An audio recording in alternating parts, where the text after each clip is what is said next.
안녕하십니까. 송국근 혼술이 보내드리는 조간 딱풀 10월 29일 금요일에 인사드립니다. 다음 주 금요일 딱 일주일 남았습니다. 국민의힘 대선 후보가 결정되는 날 일주일 앞으로 다가왔습니다.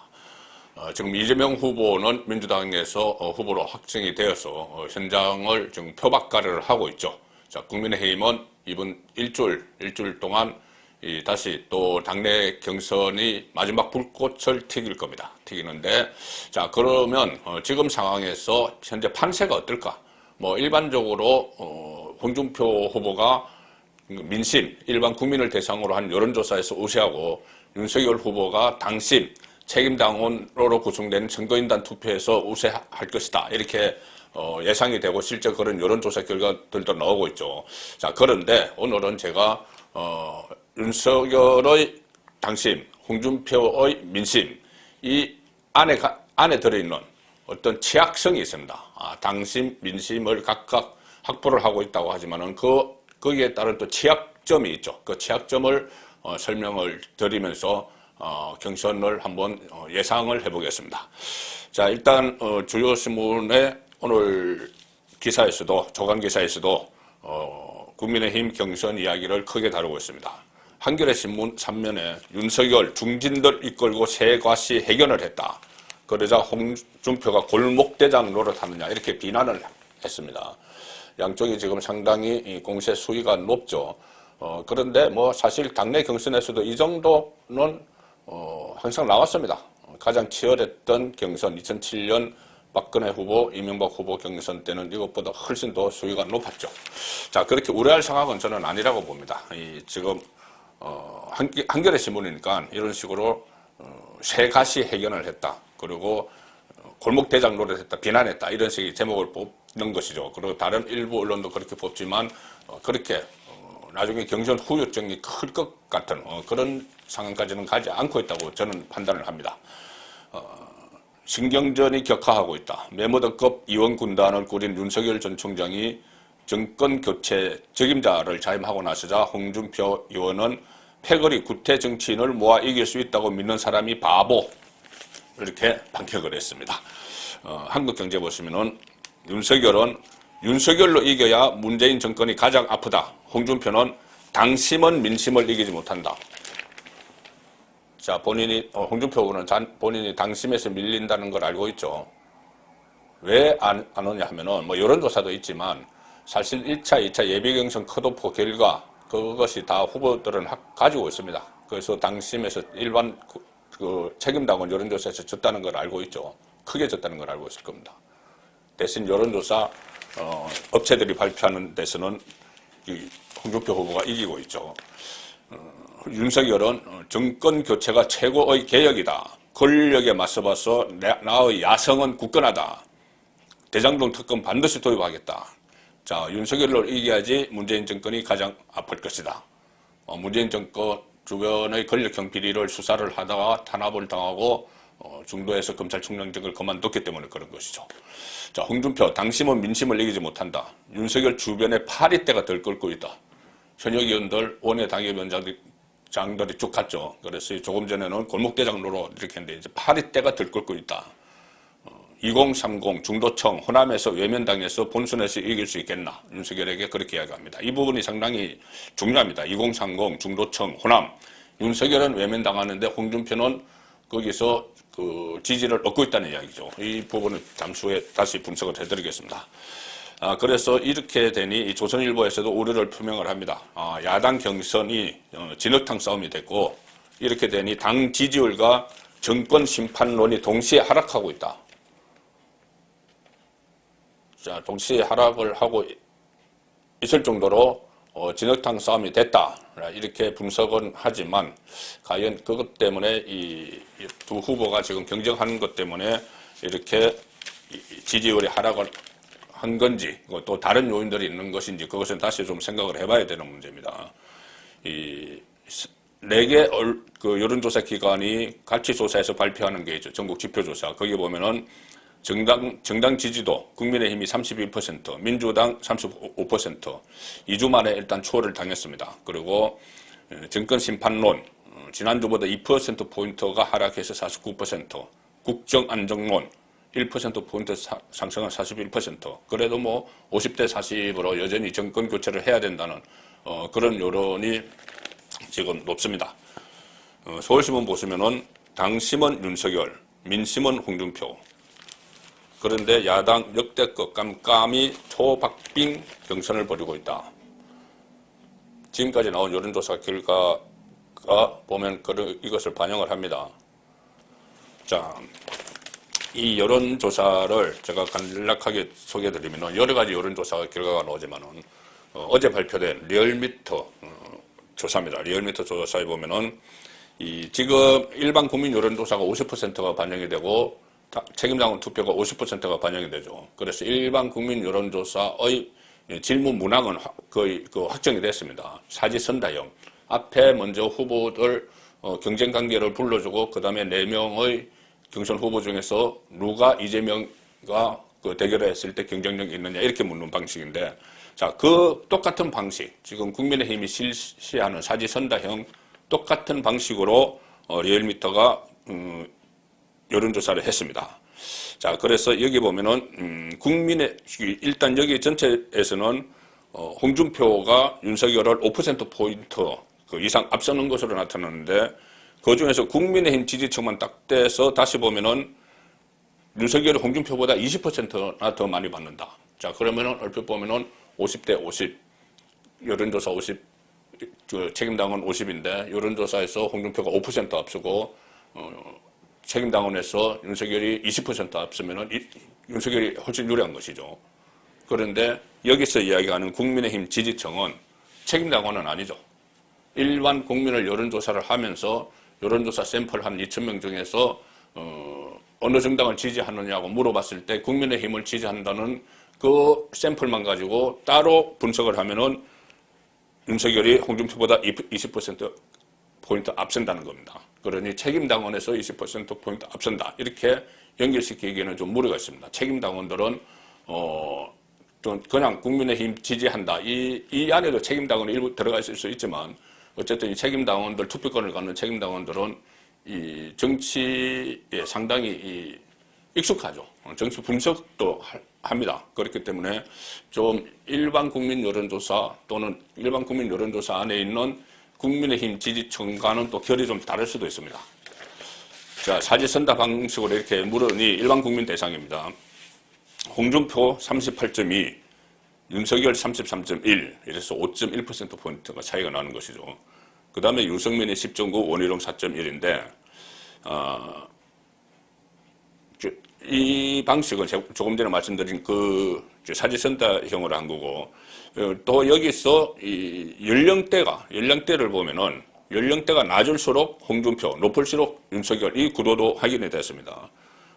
20대, 30대, 40대에서는 홍준표가 더 높게 나오고 50대는 비슷하고 60대와 70대 이상에서는 윤석열이 앞서는 그런 상황입니다. 그리고 국민의힘 지지층 전체 890명인데 전체 2035명 중에서 내가 국민의힘을 지지한다고 응답한 응답자 890명만 놓고 보면은 윤석열이 과반 55.6%, 홍준표가 34.5, 이렇게 한 20% 차이가 나는 것이죠. 자, 그래서 이 상황을 놓고 보면은, 그리고 또 더불어민주당 이재명 후보와 가상 양자 대결에서는 세 사람이 다 이깁니다. 윤석열, 홍준표, 원희룡까지 다 이기게 나오는데, 유승민은 지게 나오는, 진다는 그런 결과가 나와 있습니다. 자, 그래서 이 결론은 일단 일반 국민 여론조사에서 우세한 홍준표, 책임당원 투표에서 우세할 걸로 예상되는 윤석열. 자, 이 두 사람인데, 조금 전에 말씀드린 대로 이 여론조사, 추이가 거의 비슷합니다. 이렇게 여론조사, 일반 국민 여론조사에서 홍준표가 한 5% 앞서죠.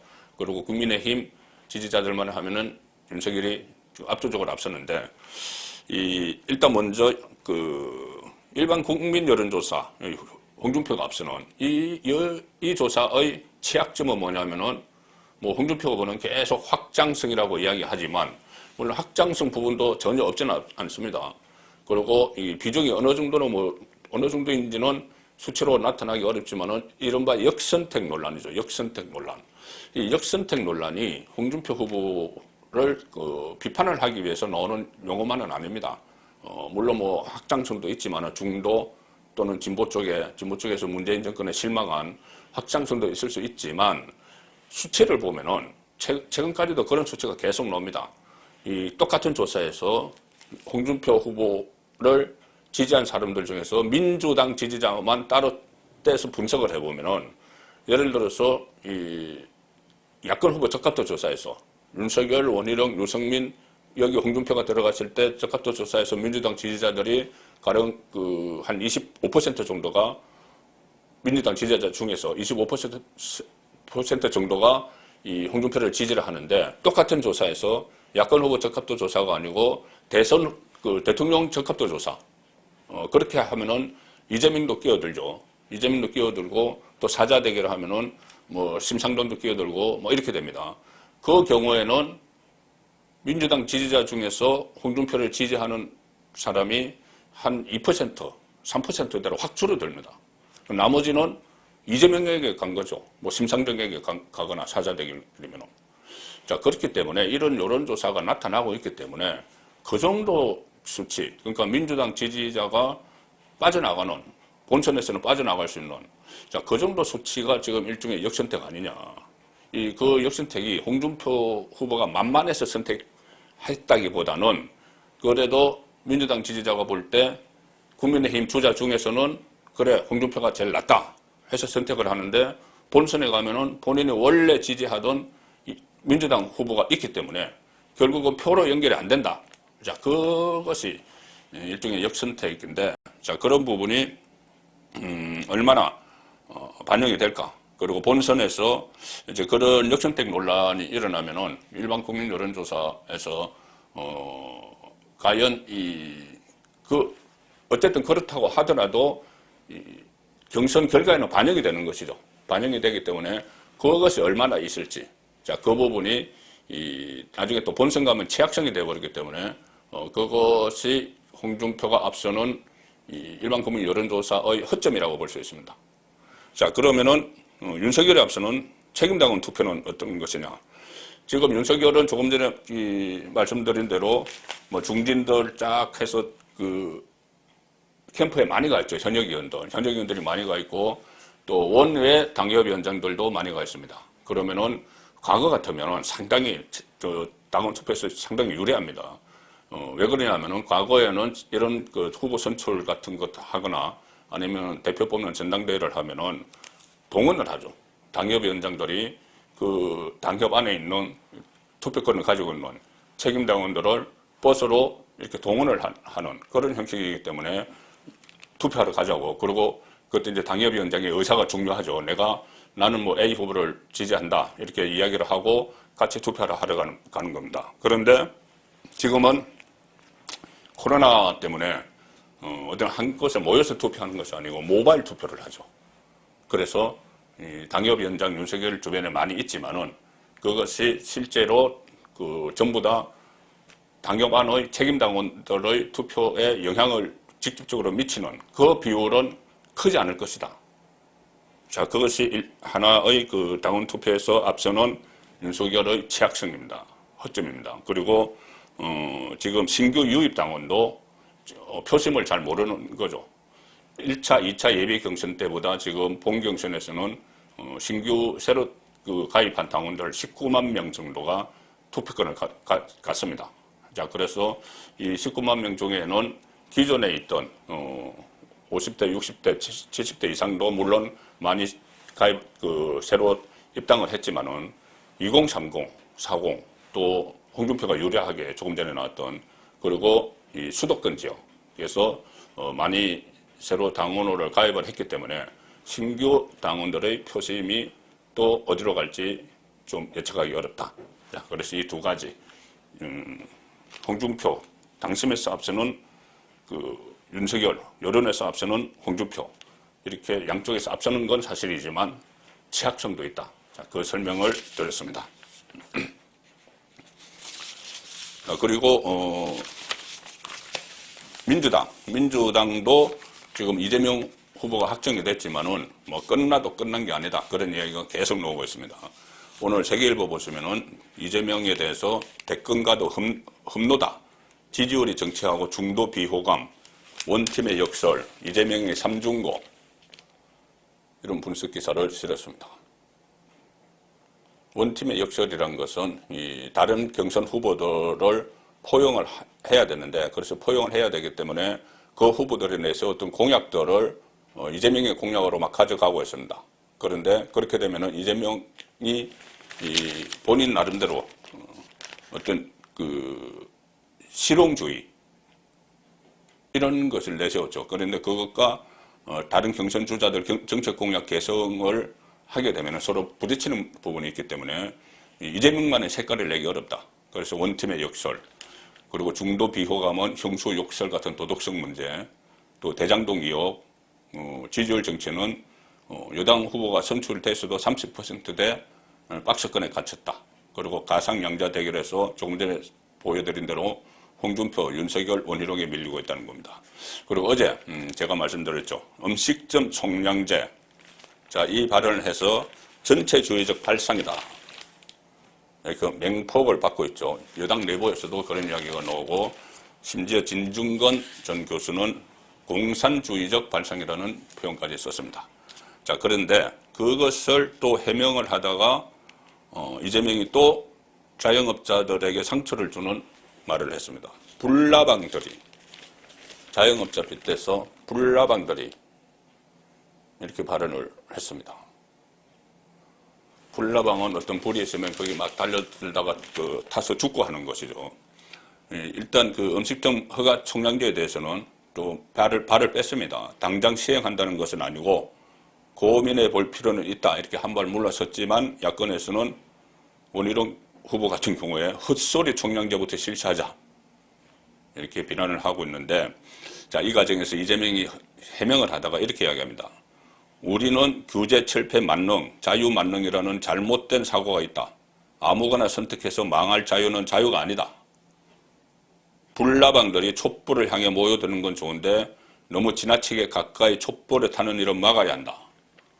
그러니까 자영업자들, 이 식당을 하시는 분들이 계속 그 식당을 뭐 개업을 하고 좀 장사가 잘 되는 곳에 개업을 하고 해서 불나방처럼 달려든다는 이야기입니다. 그런데 잘못하면 타버린다 이 이야기라서 국민은 불나방이 아니다. 윤석열 후보를 비롯해서 국민의힘 후보들의 공격을 받고 있는 상황입니다. 그리고 이재명과 관련한 대장동 의혹 계속 터져나오고 있습니다. 오늘 동아일보 일면 기사를 보시면은 화천대유, 김만배의 화천대유에서 황무성 사태를 종용한 유한기에게 2억 원 로비 의혹이 있다. 돈이 그냥 여기저기서 막 억대가 막 돌아다니는데 녹음 파일이 하나 공개가 됐었죠. 황무선 청남도시개발공사 사장이 부하 직원인 유한기 당시 본부장에게 사퇴하라는 압력을 계속 받는 그 녹음이 공개가 됐죠. 그런데 그 사퇴 압력을 계속 넣었던 같이 황무성 사장과 같이 이 한신공영에 같이 근무를 했던 유한기 본부장이 하천대유 쪽, 김만배 쪽으로부터 또 2억 원을 받았다. 2억 원 받고 지금 이 민간 사업자에게 몰아주려는 그 설계를 해야 되는데 거기에 이 반대 입장인 황무성 사장이 버티고 앉아 있으니 황무성 사장을 축출을 해야 되고, 그러기 위해서 황무성 사장을 소개해서 성남도시개발공사 사장으로 데려온 이 유한기에게 축출하는 그 역할을 맡기고 2억 원을 줬다. 이런 얘기입니다.